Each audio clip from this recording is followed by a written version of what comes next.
யார் யாரோ வாழ்வீரே சிலுவையை கண்டீரோ, சிலுவைக்காய் பணி செய்ய வாரீரோ.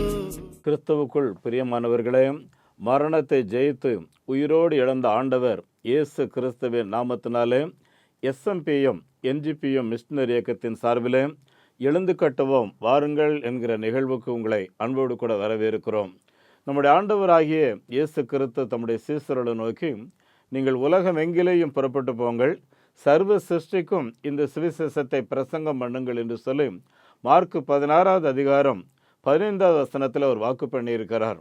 அவர் சொன்ன வசனத்தை கீழ்ப்படிந்து ஒரு 70 பேர் கொண்ட குழுவாக பாரத தேசத்தில் நற்செய்தி அறிவிக்கிற பணியில் ஈடுபட்டிருக்கிறோம்.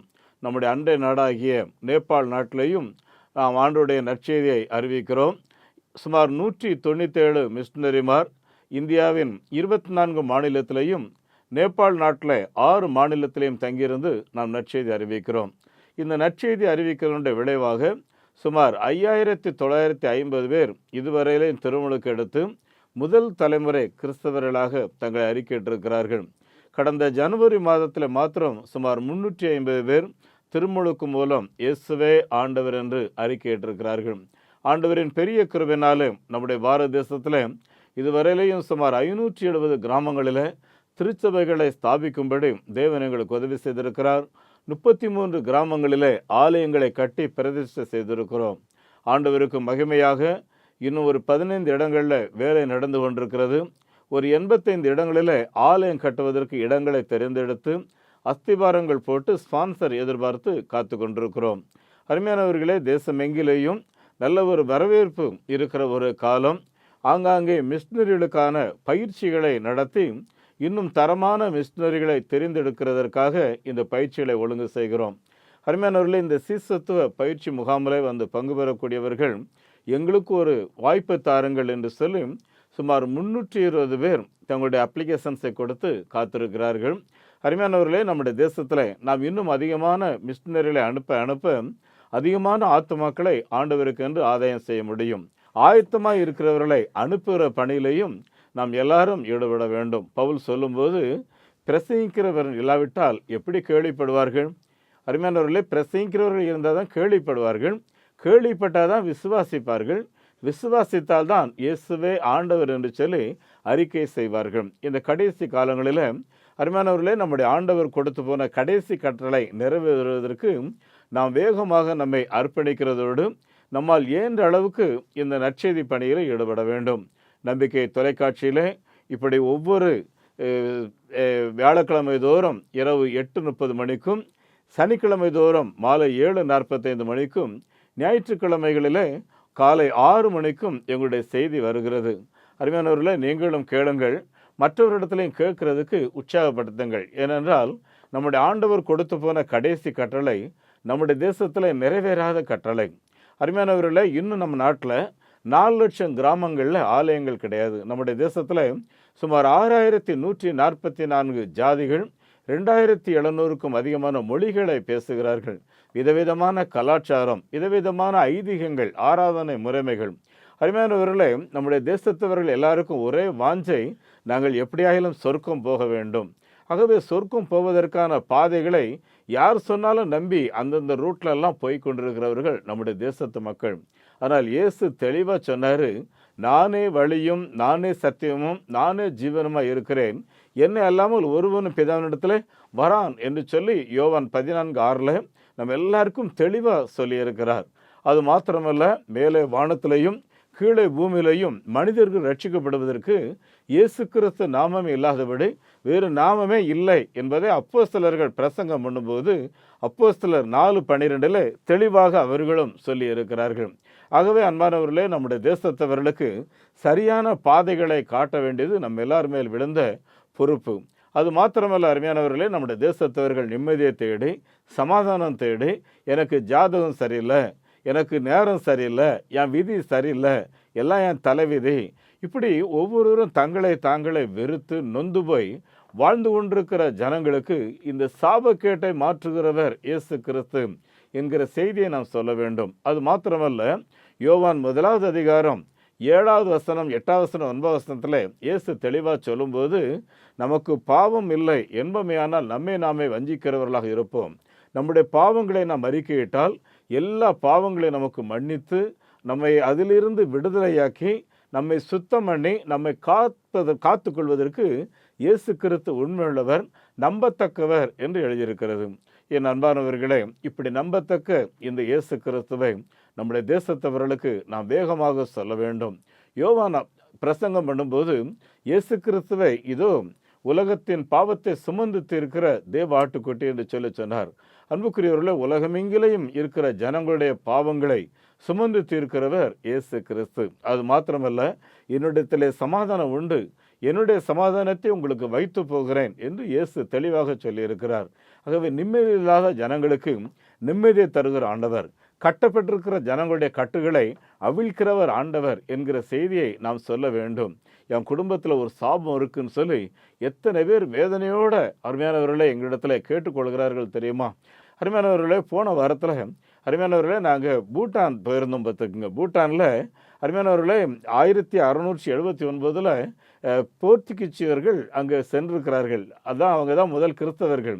ஆனால் இன்னைக்கு வரையிலையும் பதிவு செய்யப்பட்ட ஒரு சபை என்று அங்கு எங்கேயுமே கிடையாது. ஆலயம் கட்டுவதற்கு அனுமதியும் கிடையாது. என்றாலும் 1% குறைவான மக்கள் இயேசுவை ஆராதிக்கிறார்கள். அருமையானவர்களே, அதில் நாங்கள் சாம்சி என்கிற மாவட்டத்தில் சென்று லேகா நகர் என்கிற ஒரு கிராமத்தில் நாங்கள் ஒரு சிறு மீட்டிங் ஒழுங்கு பண்ணியிருந்தோம் ஒரு வீட்டில். அருமையானவர்களே, அந்த மீட்டிங்கில் வந்து பங்கு பெற்றவர்கள் விடுதலையோடு கர்த்தரை மகிமைப்படுத்தினார்கள். ரொம்ப ஆச்சரியமாக இருந்துச்சு. இப்படி எந்த விதமான விடுதலை இல்லாத ஜனங்கள் இந்த இடத்துல இப்படி ஜனங்கள் வெகுவாக தேவனை மகிமைப்படுத்துகிறார்களே என்று பார்த்து சொல்லும்போது தான் அவங்களுடைய சாட்சியை சொன்னாங்க. அருமையானவர்களே, ஒவ்வொருடைய வாழ்க்கையிலையும் தனிப்பட்ட முறையில் கர்த்தர் நல்லவர் என்பதை ருசித்து பாருங்கள்.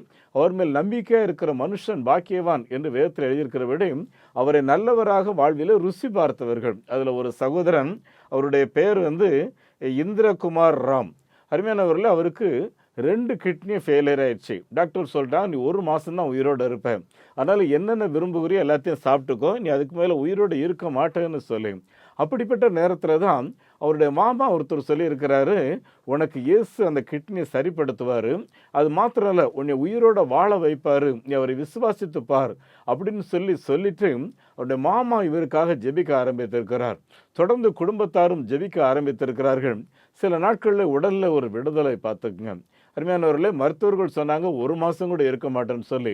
இன்னைக்கு 6 மாதம் எனக்கு முடிஞ்சு போச்சு, இயேசு என்னை வாழ வைத்திருக்கிறான்னு சொல்லி அந்த 60 வயசுலையும் துள்ளி குதித்து கர்த்தரை மகிமைப்படுத்தினார்கள். என் அன்புக்குரியவர்களே, இன்னைக்கும் உலகம் எங்கிலேயும் கிறிஸ்தவ மார்க்கம் வளர்கிறது. இயேசு கிறிஸ்துவை பின்பற்றுகிறவர்கள் அதிகரித்து கொண்டு வருகிறார்கள் என்றால் இயேசு கிறிஸ்துவனிடத்தில் அற்புதங்கள், அடையாளங்கள், மகிமை, மாட்சிமைகள் இன்றைக்கு நடந்து கொண்டிருக்கிறது. அருமையானவர்களே, இந்த நல்ல செய்தியை நம்முடைய தேசத்துக்கு சொல்வதற்காகத்தான் தேவன் SMPM NGPM என்ற மிஷனரி இயக்கத்தை ஆண்டவர் எழுப்பியிருக்கிறார். அருமையானவர்களே, இப்படி எழுப்பப்பட்ட இந்த இயக்கத்துக்கு எந்த விதமான ஃபைனான்ஸ் ஸ்டோர்ஸும் கிடையாது, எந்த ஒரு வெளிநாட்டு வருமானங்களும் எங்களுக்கு கிடையாது. 100% இயேசுவே இந்த நற்செய்தி ஊழியம் உம்முடைய ஊழியமாக இருக்கிறதுனால இந்த ஊழியத்தை நீரே நடத்தும் என்று சொல்லி நாங்கள் ஜெபம் பண்ணி எவ்வளவு சிக்கனமாக செலவு செய்ய முடியுமோ, எவ்வளவு எளிய வாழ்க்கை வாழ முடியுமோ அவ்விதத்தில் எங்களுடைய வாழ்வாதாரங்களை நாங்கள் அமைத்திருக்கிறோம். அன்புக்குரியவர்களே, இந்த ஊழியத்திற்காக நீங்களும் ஜெபித்துக் கொள்ளுங்கள். உங்களுடைய ஈடுபாடுகளை இந்த ஊழியத்துக்கு நீங்கள் தெரியப்படுத்துங்கள். நாங்கள் அனுப்பியிருக்கிற ஒரு மிஷனரிக்கு 3000 ரூபாய் வாங்குகிறோம். ஆதிவாசி குழந்தைகள் சுமார் 250 குழந்தைகள் விடுதிகளிலேயும் சுமார் 148 குழந்தைகள் பகல் நேர பராமரிப்பு மையத்திலையும் அவர்கள் படித்து வருகிறார்கள். அருமையானவர்களே, இந்த குழந்தைகளுக்கு 600 ரூபாய் ஸ்பான்சர்ஷிப் வாங்குகிறோம். ஒரு குழந்தை முழுமையுமா நான் பொறுப்பெடுக்கிறேன்னு சொல்கிறவங்களுக்கு 1200 ரூபாய் வாங்குகிறோம். அதோடு கூட அருமையானவர்களே, இந்த மணிப்பூரில் கலவரத்தில் பாதிக்கப்பட்ட ஏராளமான குழந்தைகள் இன்னைக்கு வரைக்கும் விசுவாசிகள் காட்டுக்குள்ளே இருக்காங்க. அவங்களுக்கு ஏதோ உணவு அரசு கொடுக்குது, ஆனால் அந்த குழந்தைகள் பள்ளிக்கூடம் போகிறதுக்கு வழியே கிடையாது. 58 குழந்தைகள் திரிபுராவிலே ஒரு SMPM ஆல்பெட் மெமோரியல் ஸ்கூல் என்ற ஒரு வளாகத்தில் இந்த குழந்தைகள் 58 பேர் தங்கியிருந்து படிக்கிறார்கள். அருமையானவர்களே, இந்த குழந்தைகளுக்கு 2 வேளை சாப்பாடு தான் கொடுத்து கொண்டிருக்கிறோம். ஒரு மாதத்துக்கு இந்த குழந்தைகளுக்கு நம்ம போதுமான பணங்களை கொடுத்துட்டா அருமையானவர்களே, இந்த குழந்தைங்க 3 வேளையும் சாப்பிடுவாங்க பார்த்துக்குங்க. ரூ. 600 ஒரு குழந்தைகளுக்கு. அருமையானவர்களே, ஜோமனுங்க முழுமையுமா பொறுப்பெடுக்கிறதுக்கு ரூ. 1200. அதேபோல் மிஷினரிகளுடைய குழந்தைகளை படிக்க வைக்கிறதற்கு ரூ. 1000 வாங்குகிறோம். அருமையானவர்களே, ஆலயம் ஏராளமான கிராமங்களிலே கட்ட வேண்டியது இருக்கிறது. அது மாத்திரம் இல்லை, ஆலயம் இல்லைவென்றால் ஆராதனை நடத்தக்கூடாது என்று சொல்லி எழுதப்படாத சட்டத்தின் மூலம் பல இடங்களில் மிரட்டப்படுகிறோம். ஆகவே எங்களுக்காக ஜெபியுங்கள். ஆலயம் கட்டுவதற்கு லெட்டர் ஹெட்டில் முறையான ரிஜிஸ்டர் நம்பரோடு நம்ம கடிதங்கள் கொடுக்கும்போது உடனடியாக அதை ஏற்றுக்கொண்டு ஆலயம் கட்டுவதற்கு பல இடங்களில் அனுமதி கிடைக்கிற ஒரு காலம். அருமையானவர்களே, ஆலயங்களை நாம் வேகமாக கட்ட வேண்டும். அருமையானவர்களே, 7 லட்சம் ரூபாயில் கட்டுறோம், 5 லட்சம் ரூபாயில் கட்டுறோம், 3 லட்சம் ரூபாயில் கட்டுறோம். அருமையானவர்களே, உங்களுடைய வசதி எப்படியோ அவ்விதத்தில் இந்த ஆலய கட்டுமான பணியில் நீங்கள் ஈடுபடலாம். அது மாத்திரம் இல்லை, நாம் கட்டுகிற ஒவ்வொரு ஆலயத்திலையும் நாம் நடத்துகிற விடுதிகளிலேயும் ஒரு சிறு தொழில் பயிற்சி, அடிப்படை தொழில் பயிற்சி, ஒரு கம்ப்யூட்டர், ஒரு டெய்லரிங் மிஷின் ஒழுங்கு செய்து அங்கு இருக்கிறவர்களுக்கு முறையாக பயிற்சி கொடுக்கிறோம். அருமையானவர்களே, ஒரு காலகட்டங்களில் பெண்கள் ஒரு ப்ளவுஸாவது தைத்து அவர்களுடைய வாழ்வாதாரத்தை சம்பாதித்துக் கொள்வார்கள் என்று சொல்லி இந்த ஒழுங்குகளை செய்கிறோம். அருமையானவர்களே, நந்தூர்பார் என்பது மகாராஷ்டிராவில் இருக்கிறது. அங்கே ஒரு ஹாஸ்டல் கட்டி கொண்டிருக்கிறோம். இதற்காக ஜெபித்துக் கொள்ளுங்கள். அருமையானவர்களே, இந்த ஹாஸ்டல் கட்டுவதற்கு ஒரு டாக்டர் அம்மா அதற்கான பணங்களை நிலங்க வாங்குறது கொடுத்துருக்குறாங்க. இப்போ கட்டடங்கள் கட்டணும், நீங்கள் ஜோம் பண்ணிடுங்க. 15க்கு 10 ஒரு ஹால் கட்டுறதற்கு அருமையானவர்களே எங்களுக்கு 1 லட்சம் ரூபாய் தேவை. உங்களுடைய குடும்ப பெயர்கள் அதில் பதிக்கப்பட்டு உங்களுடைய குடும்ப பெயர்களை சொல்லி அங்கே நாம் ஜெபிப்போம். அருமையானவர்களே, அது மாத்திரம் இல்லை, தொழில் முனைவோர், தின வருமானம் உள்ளவர்களுக்கு ஒரு காணிக்கை பெட்டி வைத்திருக்கிறோம். அருமையானவர்களே, இந்த காணிக்கை பெட்டியில் நீங்கள் போடுகிற இந்த காணிக்கை உங்களுடைய ஸ்தோத்திர காணிக்கை. குழந்தைகள் நன்றாக படித்து நல்ல மதிப்பெண்கள் எடுத்திருக்கும் போது, வேலை கிடைத்திருக்கும் போது, பிறந்த நாட்கள், திருமண நாட்களை காணும்போது கர்த்தருக்கு நீங்கள் ஸ்தோத்திர காணிக்கையாக எடுத்து வைக்கிற இந்த காணிக்கை ஆலயம் கட்டுவதற்கு இடம் வாங்குவதற்கு இந்த காணிக்கைகள் பயன்படுத்தப்படும். ஆகவே உங்களுக்கு தேவை என்றால் நீங்கள் தொடர்பு கொள்ளலாம். அதோடு கூட இந்த ஊழியங்களை நீங்கள் முறையாக அறிந்து கொள்வதற்கு ஆத்மாவை தேடி என்கிற ஒரு பத்திரிகையை நாங்கள் கிறிஸ்தவர்களுக்கு வாட்ஸ்அப் மூலமாக அனுப்புகிறோம். தபால் மூலமாகவும் ஒரு 4000 பேருக்கு போயிட்டு இருக்குது. அருமையானவர்களே, உங்களுடைய இமெயில் இல்லை என்றால் வாட்ஸ்அப் நம்பர் அனுப்பி வைத்தல் என்றால் உங்களுக்கு இந்த பத்திரிகை நாங்கள் அனுப்பி வைப்போம். அருமையானவர்களே, நம்முடைய இந்தியாவை ஆண்டவர் நேசிக்கிறதுனால ஏராளமான வெளிநாட்டு மிஷினரிகளை ஆண்டவர் அனுப்பி வைத்தார்.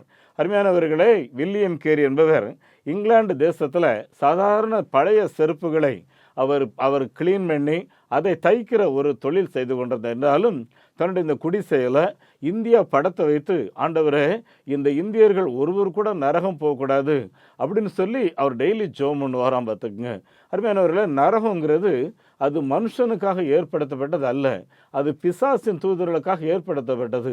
அங்கே ஒரு இந்தியர்கள் கூட போகக்கூடாது அப்படின்னு சொல்லி அவர் ஜெபம் பண்ணி இந்தியாவுக்கு ஒரு மிஷினரியாக வந்தார். சீகன் பால்கு இந்தியாவுக்கு என்னை அனுப்பும் ஆண்டவரே, இந்திய மக்களுக்கு நல்ல பாதைகளை நான் காட்ட வேண்டும் என்று அவரும் புராட்டஸ்டன்ட் மிஷினரியாக நம்முடைய பாரத தேசத்திற்கு வந்தார். என் அன்புக்குரியவர்களே, இப்படி வெளிநாட்டினவர்கள் நம்முடைய தேசத்துக்கு வந்து ஆரம்பத்தில் நற்செய்தியை சொன்னாலும் 1ஆம் நூற்றாண்டிலே தோமா என்பவர் மூலம் நம்முடைய தேசத்துக்கு சுவிசேஷம் வந்துவிட்டது. அது மாத்திரமல்ல, 1ஆம் நூற்றாண்டில் கட்டப்பட்ட ஆலயங்கள் இன்றைக்கு வரையும் வைராக்கியத்தோடு தூண்களாக தேவநாம மகிமைக்கு என்று சொல்லி நின்று கொண்டிருக்கிறது. என் அன்புக்குரியவர்களே, இந்த மிஷினரி பணியில் ஆண்டவராகிய இயேசு கிறிஸ்து உங்களை ஈடுபடுவதற்கு அழைப்பு கொடுக்கிறார். கீழ்ப்படியுங்கள்.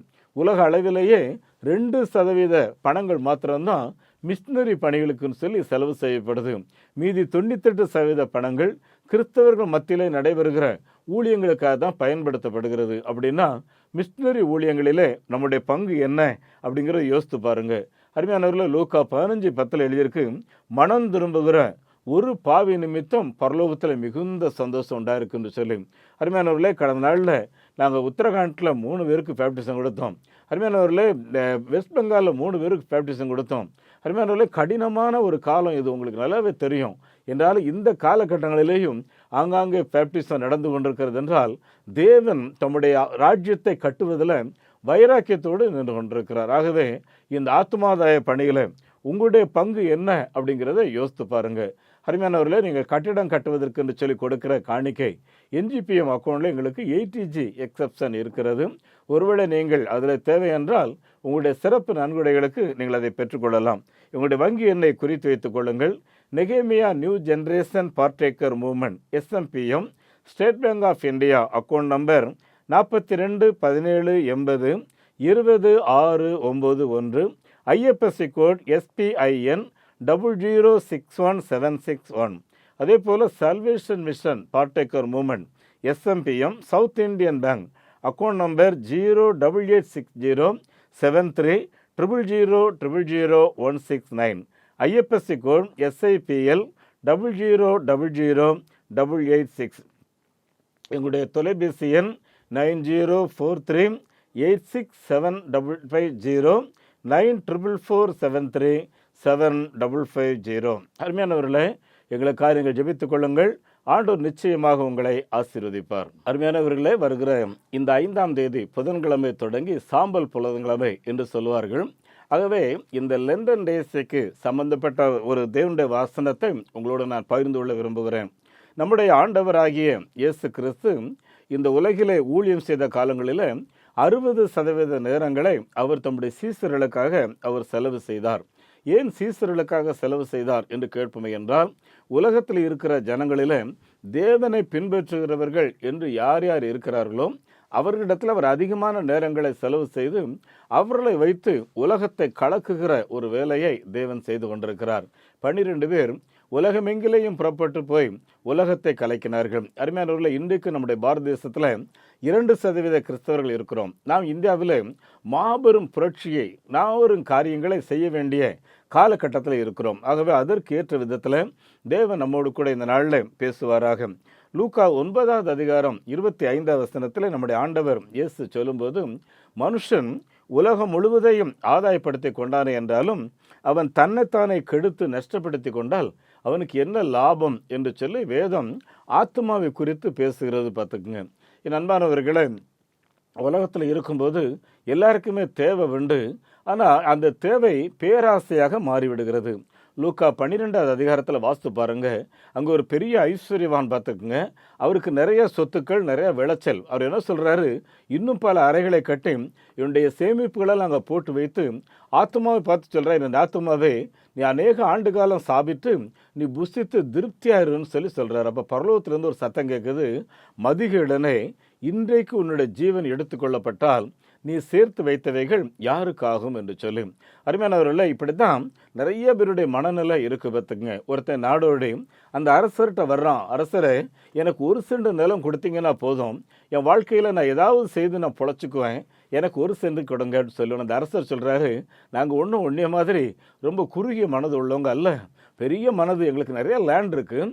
அதனால் நீ என்ன பண்ணுற, இங்கேருந்து நீ ஓடு, எவ்வளோ தூரம் ஓடு, ஆனால் சாயங்காலம் 6 மணிக்கு சூரியன் இருட்டுறக்குள்ளே நீ என்கிட்ட வந்துடணும். நீ வந்தாச்சுன்னா நீ எங்கெல்லாம் கால் வைத்தியோ அந்த இடம்லாம் உனக்கு சொந்தமாகும்னு சொல்கிறாரு. அருமையானவர்களே, ஓடிக்கிட்டே இருக்கிறான். பார்த்துக்குங்க, ஓடிக்கிட்டே இருக்கான். தண்ணி குடித்தா கூட நேரம் போயிருமே, சாப்பிட்டா நேரம் போயிருமேன்னு சொல்லி எதையுமே செய்யாமல் ஓடிக்கிட்டே இருக்கேன். ஏன்னா ஒரு நாள் இருட்டுக்குள்ளே வரணுமே. திடீர்னு சொல்லி மணியை பார்க்குறான், 5 மணி.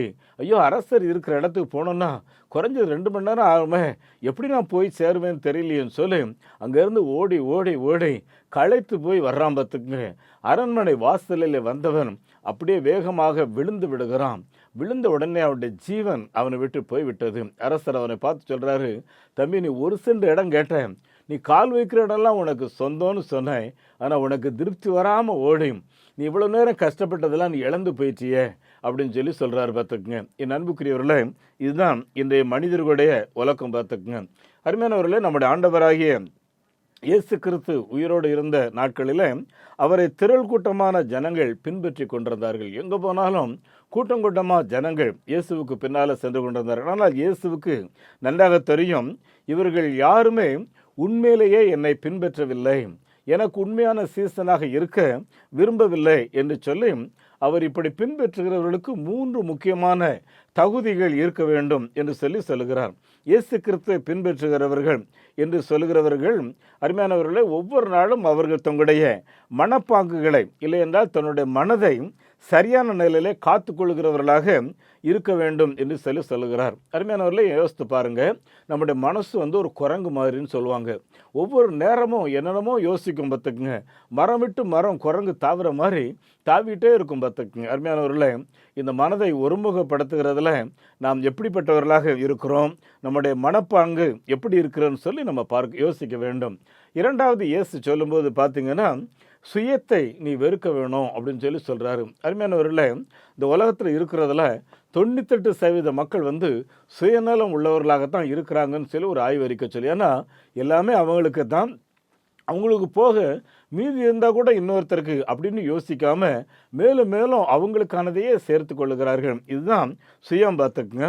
ஆனால் இயேசு சொல்லும்போது, ஒருவன் என்னை பின்பற்றி விரும்பினால் அவன் தன்னைத்தானே வெறுத்து, இந்த உலகத்தின் பற்றுகளை வெறுத்து, சுய விருப்பங்களை வெறுத்து, இந்த சுய விருப்பங்கள் தன்னை மேற்கொள்ளாதபடி காத்து கொள்வதிலே கவனமாக இருக்க வேண்டும் என்று இயேசு சொல்கிறார். கர்த்தராகிய இயேசு கிறிஸ்து தேடுகிறதெல்லாம் ஒவ்வொரு மனுஷனுடைய இருதயம் தான் பார்த்து. அதனால தான் இயேசு சொல்லும்போது, முதலாவது தேவனுடைய ராஜ்யத்தையும் அவருடைய நீதியையும் தேடுங்கள், அப்பொழுது இவ்வளோலாம் உங்களுக்கு கூட கொடுக்கப்படும் அப்படின்னு சொல்கிறாரு. வெளிப்படுத்தல் 3வது அதிகாரம் 18வது வசனத்தை வாசித்து பாருங்க. இதோ வாசல் படியில் நின்று தட்டுகிறேன், ஒருவன் என் சத்தத்தை கேட்டு கதவை திறந்தால் அவனுக்குள் தங்கியிருந்து அவனுக்குள் போஜனம் பண்ணி அவனோட குடியிருப்பேன் என்று சொல்லி இயேசு சொல்கிறார். அருமையானவர்கள், அவர் தேடுகிறது எல்லாமே நம்முடைய இருதயம் தான் பார்த்துக்குங்க. அப்படின்னா நம்முடைய ஹார்ட்டில் first priority Jesus, God alone அப்படின்னு இருக்கணும் பார்த்துக்க. அதுக்கப்புறம் தான் உலகத்தில் மற்ற காரியங்கள் இருக்க வேண்டும். அருமையானவர்களே, ஒருவன் தன்னைத்தானே வெறுக்க வேண்டும் என்று சொல்லுங்க. அப்படின்னா இந்த உலகத்தை வெறுத்து பரதேசியா என்னை போல நீ அவரை பின்பற்றி போயிரு அப்படின்றது அப்படி சொல்ல வரல அவர். அருமையானவர்களே, அவருக்கு கொடுக்க வேண்டிய இடத்துல வேறு யாரையும் நீங்கள் அந்த இடத்துல வைத்து கொள்ளக்கூடாது. அருமையானவர்களே, கிறிஸ்துவோடு கூட இருக்கிற அந்த அன்பை வேறு எங்கே நம்ம ஒப்பிட்டு இணைத்து விடக்கூடாது என்பதில் நாம் கவனமாக இருக்க வேண்டும். இயேசு சொல்லும்போது, ஒருவன் தன் ஜீவனை வெறுக்காவிட்டால் அவன் எனக்காக வாழ முடியாது என்று சொல்லி அருமையானவர்களே தெளிவாக சொல்லுகிறார். அருமையானவர்களே, ராக்லாண்ட் என்பவர் நம்முடைய பாரத நாட்டுக்கு, இந்தியாவுக்கு மிஷினரியாக வந்தார். அவர் மிஷினரியாக வர்றதுக்கு முன்னாடி ஒரு பெரிய பிஸ்னஸ் மேன் பார்த்துக்குங்க.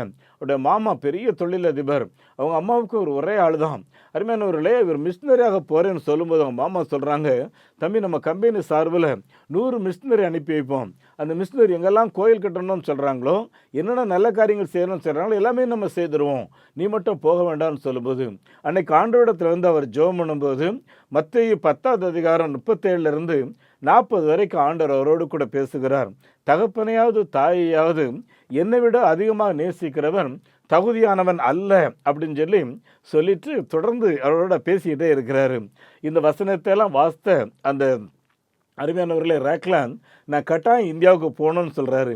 கடைசியாக அவருக்கு திருமணம் சொல்லி ஒழுங்கு செய்திருந்த அந்த மகள் இருக்கிறா, நான் உங்களை தானே நம்பி இருக்கிறேன் அப்படின்னு சொல்லும்போது, மறுபடியும் ஒருவன் என்னை பின்பற்றி வர விரும்பினால் அவன் தன்னைத்தான் வெறுக்கிறது மாத்திரமல்ல, மனைவி, பிள்ளைகள் என்று சொல்லி தேவனுடைய வசனம் அவரை நோக்கி வந்து கொண்டே இருக்கிறது.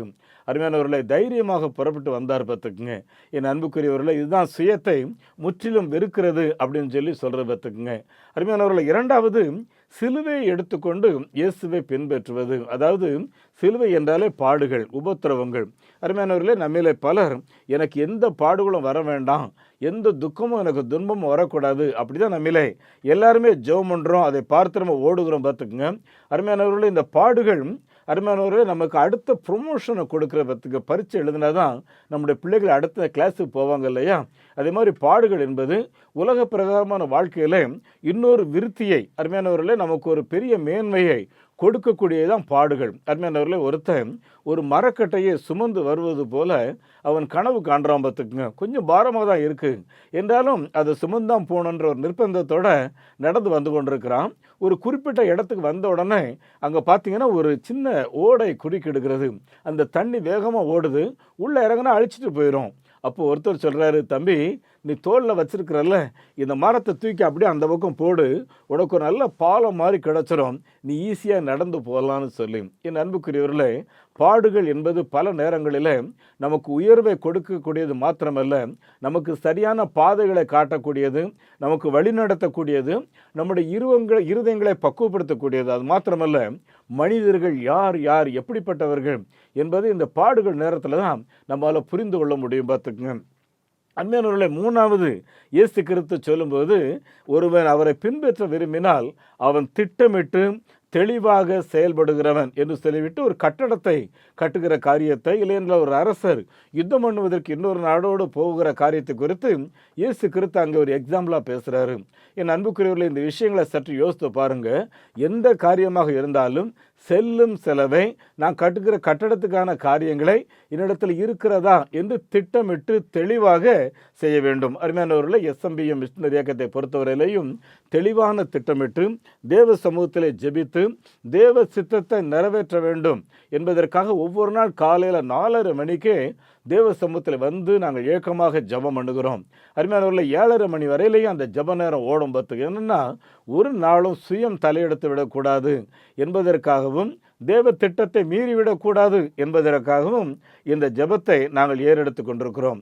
அருமையானவர்களே, இந்த சீசத்துவம் என்பது ஒரு ஆவிக்குரிய போர்க்களம். பார்த்துக்குங்க, எபேசியர் 6வது அதிகாரம் 10-18 வரைக்கும் நீங்கள் வாசித்து பார்த்தீங்கன்னா, அருமையானவர்களே, சாத்தானை நாம் தோற்கடிக்கிறதற்கு நாம் ஒரு போர்க்களத்தில் நிற்கிறோம் என்பதை ஒரு நாளும் மறந்து போகக்கூடாது. அதில் சொல்லும்போது, கடைசியாக என் சகோதரரை, கர்த்தரிலும் அவர் அன்பிலும் வல்லமையிலும் பலப்படுங்கள் என்று சொல்லிவிட்டு ஏராளமான ஆயுதங்களை எடுத்து நாம் ஆயத்தமாக இருக்க வேண்டும் என்று சொல்லுகிறார். நம்முடைய ஆண்டவராகிய இயேசு கிறிஸ்து இந்த உலகத்தில் வந்தார் என்பது பிதாவினாலே ஏற்கனவே திட்டமிடப்பட்ட ஒன்று, ஏதோ தற்செயலாக நடந்தது அல்ல. ஆகவே நம்முடைய வாழ்க்கையிலே நம்முடைய ஊழியங்கள் திட்டமிட்டு அவசர கதியாக செய்யாதபடி தெளிவாக செயல்பட வேண்டும். கடைசியாக சொல்லணும்னா, இயேசுவை பின்பற்றி வருகிறவர் இந்த பூமிக்கு உப்பு. பார்த்துக்குங்க, ஒரு பானை சோறுக்கு அருமையானவர்களே ஒரு பானை உப்பு போட மாட்டாங்க, கொஞ்சம் தான் போடுவாங்க, ஆனால் அது சுவை கொடுத்துரும். அருமையானவர்களே, இந்த உப்பு இந்த பூமியில் இருக்கிற ஒவ்வொரு காரியத்துக்கும் சுவை கொடுக்கறது மாத்திரம் இல்லை, ஒரு பொருளை கெட்டு போகாமல் பண்ணுறது. பார்த்துக்குங்க, அதனால தான் நீங்கள் இந்த உலகத்து உப்பாக இருக்கிறீங்க. இந்த உப்பு சாரமற்று போயிடுச்சுன்னா அது எப்படி சாரமேற்றப்படும் அப்படின்னு சொல்கிறார். ஆகவே நீங்கள் இந்த உலகத்திற்கு உப்பாக இருங்கன்னு சொல்கிறாரு. அன்புக்குரிய தேவனுடைய பிள்ளைகளை, ஒரு மிஷனரி மகாத்மா காந்தியை பார்த்து கேட்குறாரு, ஐயா, எங்கள் இந்த இந்தியாவுக்கு நிறைய நற்செய்தி நாங்கள் சொல்லிட்டோம், ஆனால் இந்திய மக்கள் இயேசுவை பின்பற்றலையே, நாங்கள் என்ன செய்யணும், நாங்கள் சொல்கிறது சரியில்லையான்னு சொல்லும்போது என்ன சொல்கிறாருன்னா, நீங்கள் சொல்கிற இயேசு கிறிஸ்துவை அவர் என்னென்ன சொன்னாரோ அதையெல்லாம் நீங்கள் முதல்ல வாழ்ந்து காட்டுங்கள், அதை பார்த்து உங்களுடைய இந்தியர்கள் உங்களை பின்பற்றி வருவார்கள் என்று சொன்னார்கள். அன்பான தேவனுடைய பிள்ளைகளே, இந்த வார்த்தைகளை கேட்கிற நீங்கள் இயேசுவை போல வாழ்வதற்கு தீர்மானம் எடுங்க. உங்கள் வீட்டிலையும் உங்கள் குடும்பத்திலையும் தேவ பிரசன்னம் உங்களை நடத்துகிறதோடு எல்லா சாத்தானின் போராட்டங்களுக்கும் விலகி இருந்து உங்களுடைய வீடு உங்களுடைய குடும்பம் ஆசீர்வாதமாக இருக்கிறதற்கு தேவன் அனுகிரகம் செய்வாராக. உங்களுக்காக நான் ஜெபிக்க விரும்புகிறேன். எங்கள் பரலோகத்தின் நல்ல ஆண்டவரே, இந்த வசனங்களை கேட்டுக்கொண்டிருக்கிற ஒவ்வொரு கர்த்தருடைய பிள்ளைகளுக்காக ஸ்தோத்திரம்.